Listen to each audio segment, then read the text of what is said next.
Nice to have you with us this morning. So, Senator, I want to start with questions on the aftermath of the shutdown. Do you believe Texans got anything out of this shutdown? Look, I think the shutdown was reckless and irresponsible. Chuck Schumer and the Democrats shut the federal government down for 43 days, and they did so as it was a temper tantrum. It was driven by the fact that Schumer had a political problem. He had a political problem that the left wing of his base was really angry, and he needed to prove to them that he really, really, really hates Donald Trump. And so 15 times Republicans voted to open the government, 15 times Democrats voted to keep it shut. They finally opened the government, but not until a whole lot of Americans were hurt by whether it was federal employees who didn't get their paychecks or whether it was Texans who were traveling, who went to the airport and found flights canceled, found flights delayed because of the Democrat shutdown. It was irresponsible. It was wrong. And I'm glad the Democrats finally surrendered after 43 days and allowed the government to reopen. You're aware that polling shows that really Americans have blamed both parties. Depending on the poll, you see a little one party up, one party down. But there was blame to go around all over. I'm curious what impact you think how this shutdown played out will have on Republicans in the midterms. Facts matter. So I understand that there's polling, sadly, because the Democrats' talking points were false. And here's what the Democrats said. It was a very simple point. They would say, well, Republicans have the White House, they have the House and Senate, so therefore it's Donald Trump's fault. And unfortunately, too many folks in the media just kind of repeated that without actually doing the reporting that is necessary, because that is true. Republicans do have the White House, the House, and the Senate. But it is also true that under the Senate rules, to fund the government, it takes 60 votes in the Senate, 60. We only have 53 Republicans, which means Republicans cannot fund the government without the Democrats. We need at least 7 Democrats to vote to fund the government. Back in March, the last time funding for the government expired, the Democrats worked with Republicans and voted to fund the government. That's why the government stayed open. But what happened, Chuck Schumer almost lost his job in March. The left wing of the Democrat Party got mad at him. And so what happened this time, the reason the government shut down, Republicans voted over and over and over again, open the government, open the government, open the government. And the reason the government shut down is because the Democrats voted party line to shut the government down. So you're right, their talking points were blame Trump, but it was the Democrats who voted to shut the government down. It was Republicans who were voting to open it. And ultimately, the reason it opened is after 43 days, 8 Democrats said, okay, we have inflicted enough pain on the American people, so we'll allow the government to open. But that was a political decision from Chuck Schumer and the Democrats. And sadly, the American people paid the price. Do you believe, and correct me if I'm wrong, this deal only gets us funding through January 31st? Do you have any concerns that we could be in the same spot, in a few weeks? Absolutely. I think there is a very real risk on January 30th that the Democrats force another shutdown. On January 30th, we will again need 60 votes in the Senate. We still have 53 Republicans. That means we need at least 7 Democrats. Look, it's amazing. Chuck Schumer voted 15 times to keep the government shut. When we finally opened it, Schumer still voted to keep the government shut. And nevertheless, he is facing demands from his left wing that he be fired again. He's still in a political crisis. So I think there is a very real risk on January 30th, the Democrats will force another shutdown. I hope that they don't. I hope that the same 8 who agreed to reopen the government will do so again. But I think there is a risk. For all 4 years of the Trump presidency, the Democrats' agenda is simply anger and hatred directed at President Trump. And I think that's really unfortunate. That's not a responsible way to govern. As you know, Democrats claimed throughout this shutdown process that this was about health care premiums, those subsidies that are expiring, those Obamacare subsidies expiring at the end of the year. They didn't get that in this deal. Nothing's changed.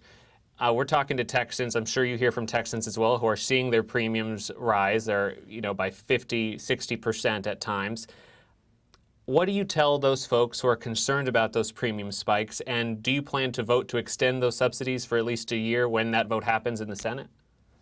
So listen, there is no doubt that Obamacare is failing. And Obamacare was a plan, a health care plan the Democrats wrote. At the time, I led the fight against Obamacare in 2013 when it first went into effect. And what I said from the beginning is Obamacare was going to result in premiums skyrocketing. Why was it going to result in premiums skyrocketing? Because what did Obamacare do? It limited the choices of health insurance plans you're able to buy. It shrunk choices. It reduced competition. And here's what the effect of Obamacare has been. The health insurance companies have gotten rich. Every major health insurance company, their stock has skyrocketed anywhere from 400% to over 1,000% increase in the stock price.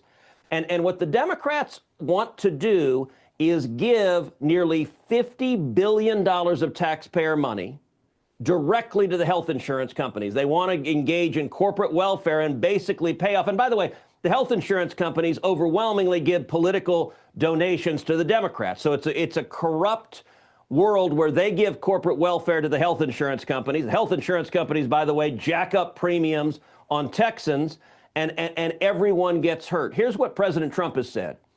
Rather than give that money to health insurance companies, to very, very rich corporations, we should give that money directly to consumers, directly to patients in a health savings account that you own. I have been leading the fight for 13 years to lower health insurance premiums. Texans want lower premiums. They want health care to be affordable. And the way you lower premiums is you allow more choices, more option, more competition, and you put patients in charge of their health care. Instead of the health insurance companies, you put patients in charge of their health care. And so I think that's what we're going to do, is expand health savings accounts and put money directly in the pockets of patients rather than in the coffers of giant health insurance companies. I want to make sure we're clear. It sounds like you're a no on extending those subsidies, but do you expect the type of action you're discussing before the end of the year, before people are faced with these premium hikes? Look, it depends on the timing. I can tell you we are actively discussing and negotiating these issues, both within the Republican conference, with the White House. There are two ways, by the way, to do this. One would be to do something with the Democrats. That would take 60 votes. The same issue we talked about a minute ago. You can't move legislation in the Senate without 60 votes. I don't know that Democrats will be willing to do anything to lower premiums to help patients other than they want to continue their corporate welfare for the giant health insurance companies. If Democrats draw a hard line and say we won't do anything to increase competition and to increase the choices consumers have, then there won't be a bipartisan deal. If the Democrats refuse to come to the table and actually work to lower premiums, then the alternative is the Republicans will have to use a process that's called budget reconciliation to address this issue. Budget reconciliation is how we passed the historic tax cuts earlier this year. Budget reconciliation is the biggest exception to the Senate filibuster rule, and it's the one major vehicle that we could pass this without needing the Democrats to vote it. We could pass it with just 50 votes. And so if the Democrats continue to be obstructionist and unreasonable, they'll force the Republicans to go down the road of addressing health care on budget reconciliation. I think one way or another, we're going to see important reforms to increase choices, to empower patients, and to lower premiums. And I'll point out, look, even the Washington Post, which is a left-wing newspaper, the Washington Post editorial board just recently said Obamacare, the so-called Affordable Care Act, has made health care unaffordable. That is exactly the case I made fighting against it. And so the Democrats' mess needs to be fixed, and we're going to fix it. Senator, can we talk about affordability? I'm sure you hear from Texans who are concerned about the cost of goods. You know, Thanksgiving is around the corner.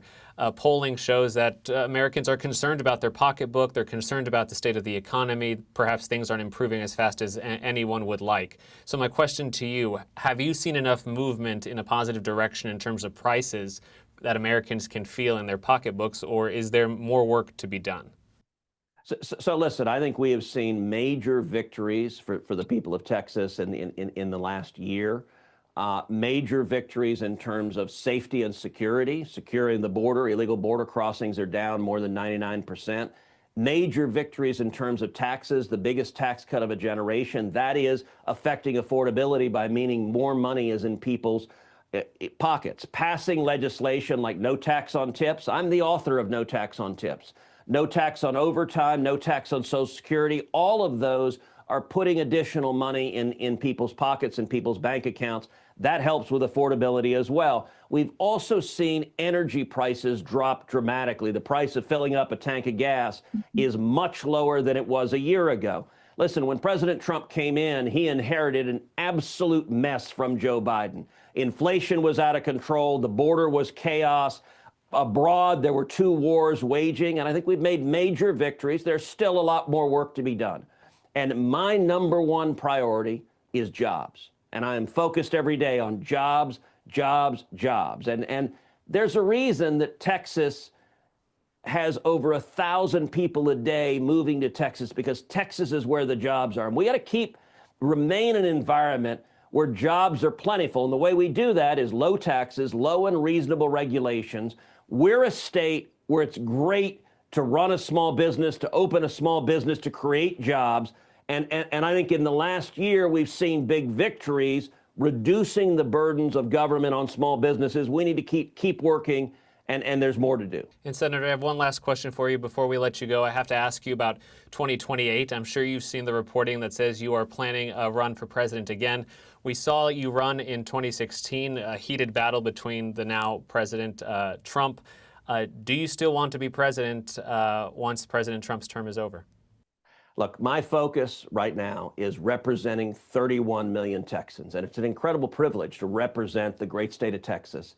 And I got to tell you, we're accomplishing historic victories. I'll give you an example. You look at the One Big Beautiful bill that we passed this summer. I wrote major portions of that bill, and 2 provisions in particular I think are the single most far-reaching components of that bill. Number 1, school choice. I wrote into law the most far-reaching federal school choice provision that's ever passed into law.